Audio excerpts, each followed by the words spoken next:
Campeões, muito bem-vindos a mais um vídeo de rumores aqui no mercado de transferências à lupa. Hoje olhamos exclusivamente para os dossiês pendentes de entradas e saídas dos três grandes. Já sabes, a tua força aqui é fundamental neste projeto para chegar aos 32. Foi assim que o conseguimos, com a vossa confiança e a vossa satisfação no nosso trabalho. Deixem o like, juntem-se à família e ativem as notificações.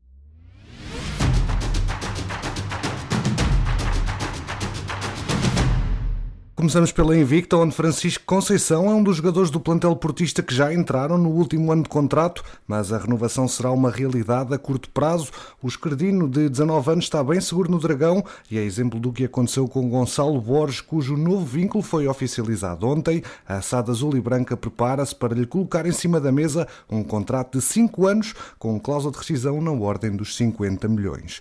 Durante as últimas semanas chegaram aos gabinetes do Dragão alguns sinais do interesse de clubes estrangeiros no jovem extremo, mas o cenário de uma transferência na atual janela de mercado está totalmente posta de parte. Recorde-se que o filho do treinador fez a estreia na equipa principal em 2020 e na época passada efetuou 33 jogos em todas as competições, contribuindo para a conquista do Campeonato Nacional e da Taça de Portugal. Riqui Puig, que não entra nas contas do Barça para a nova temporada, foi colocado na órbita dos portistas, que, segundo a imprensa espanhola, terão deixado uma proposta pelo jogador. De acordo com o Sport, os Dragões pretendiam contar com o jovem médio por empréstimo, mas antes de sair, Puig teria de resolver a sua situação contratual, uma vez que os Blaugrana não querem ceder antes de renovar um vínculo que acaba já no próximo ano. O jogador foi, na verdade, oferecido ao Futebol Clube do Porto, não tendo o clube portista manifestado interesse na sua aquisição. Há mais um avançado na mira de Futebol Clube do Porto e Benfica. Jesus Hernández, o jovem avançado de 18 anos, está na mira então do Porto e Benfica, avança a imprensa mexicana. Trata-se de um avançado do Galhos de Querétaro, que tem despertado interesse na Europa, estando os clubes portugueses bem posicionados para o adquirir em final de contrato. Além de Porto e Benfica, também os espanhóis do Elche estarão interessados. O Futebol Clube do Porto não está a chegar aos valores exigidos e não serão colocados jogadores no negócio de André Almeida.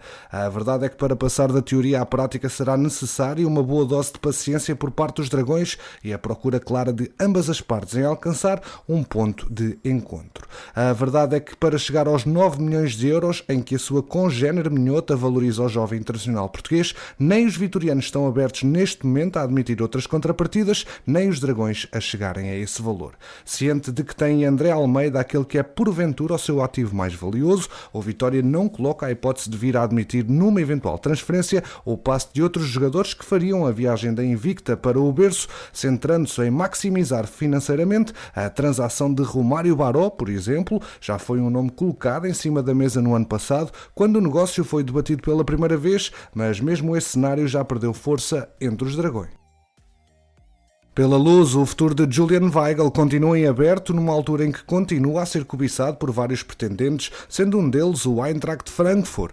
O emblema alemão não desiste do médio depois de já ter feito uma primeira abordagem e estará em contacto com a SAD encarnada para tentar negociar o passe do internacional alemão de 26 anos. Mas há mais, também em Itália há apreciadores das qualidades do camisola 28 das Águias. De acordo com o Sport Bild, também o AC Milan ter-se-á mostrado interessado em Weigl.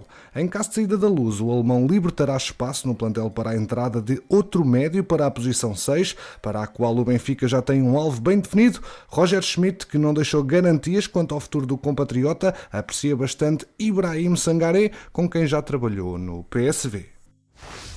Entre os muitos dossiês pendentes relativos a jogadores que não entram nos planos de Roger Schmidt para a nova temporada, há dois que podem ter como escape de saída o ingresso no campeonato dos Emirados Árabes Unidos. Dessas paragens chegaram já abordagens vistas pela SAD benfiquistas como consistentes, com vista à contratação de Abdel Tarabt e de Pizzi. O presidente Rui Costa e restantes elementos da estrutura do futebol têm no planeamento atual a prioridade à venda, mas há outros cenários que são admitidos, como o empréstimo. Este permitiria uma poupança substancial em termos salariais, dado que o médio de 33 anos e o extremo de 32 oferem salários elevados, tendo ambos apenas mais um ano de ligação aos encarnados. Pizzi até arrancou os trabalhos de pré-temporada desde o primeiro dia, tendo ontem começado Tarabt, que gozou férias até mais tarde porque esteve ao serviço da seleção de Marrocos. Porém, ambos estarão fora dos planos para a nova temporada, pelo que os responsáveis encarnados estão a tentar a colocação noutros clubes. O camisola 21 e o número 49 estarão já informados do interesse destes clubes, zona do planeta onde as condições salariais costumam superar o que é pago pelos emblemas nacionais. Porém, não é ainda garantido que os dois atletas estejam receptivos a esta mudança na carreira. Já Pizzi esteve cedido na última metade da temporada aos turcos do Başakşehir, tendo realizado uma dezena de jogos, marcou um golo e fez uma assistência, mas sempre sem brilhar.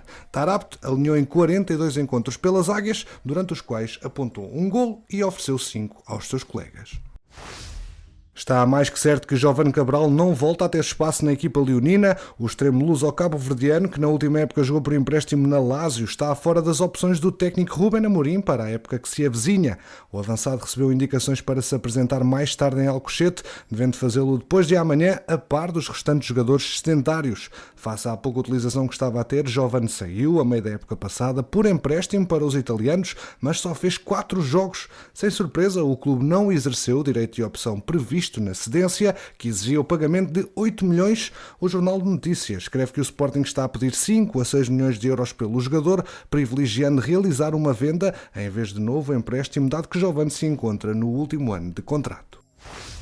Jesus Alcantara, o jovem central mexicano de 18 anos que vai reforçar os Leões por empréstimo do Necaxa, deve chegar a Lisboa no próximo domingo, dia em que o plantel principal rumo ao Algarve. Alcantara, recorde-se, esteve ao serviço da seleção sub-20 mexicana, que foi eliminada pela Guatemala na sexta-feira, em jogo dos quartos de final do torneio de apuramento da CONCACAF para o Mundial Sub-20 e respectivos Jogos Olímpicos. Está feito, Frederico Varandas conseguiu satisfazer a pretensão de Ruben Amorim e vai adquirir o canhoto Francisco Trincão. O Sporting paga 10 milhões por 50% do passe. O técnico ia trabalhando com 9 extremos de raiz, aproveitando para avaliar 4 jovens que terão à partida menor espaço para jogar. Este sábado avalia-os diante de Estoril e do Belenenses, mas a verdade é que Trincão está mesmo a um passo de reforçar os Leões, confirmando-se assim o desejo primordial de Ruben Amorim. O entendimento entre Sporting e Barcelona está iminente, falta só assinar, e depois os Leões de terem recusado dar 20 milhões de euros após um ano de empréstimo, encontra-se uma solução a meio caminho. Trincão será contratado pelo Sporting por 5 temporadas, mas como o Barça não baixou a fasquia dos 20 milhões, o Leão avança para metade do passe, pagando então 10, sendo que 300 mil euros destes rumam ao Braga. A possibilidade de o Barcelona lucrar com mais uma valia foi encarada com agrado pelos catalães, que queriam resolver processos descentários. Xavi apreciou as qualidades de Trincão neste início de estágio culé e terá dado a indicação aos dirigentes para não perderem de vista ao extremo, pedindo-lhes para colocarem uma cláusula de recompra no passe. A intenção do extremo é retomar o caminho ascendente da carreira, ter minutos, sendo esperado no estágio no Sul daqui a uns dias. Portanto, Francisco Trincão insere-se nesta política leonina, é para jogar da direita para o meio, mas tal como Sarabia tem atributos para ser um avançado móvel, que possa permitir descanso, por exemplo, a Paulinho. Apesar dos restantes serem extremos de raiz, Jenny Katam, por exemplo, já jogou a lateral. Campeões, obrigado pela preferência aqui no MTL. Já sabes que aqui ficas sempre atualizado ao minuto sobre o mercado de transferências. Deixa o teu like, ajuda o projeto a crescer e quanto a nós, vemo-nos no próximo episódio.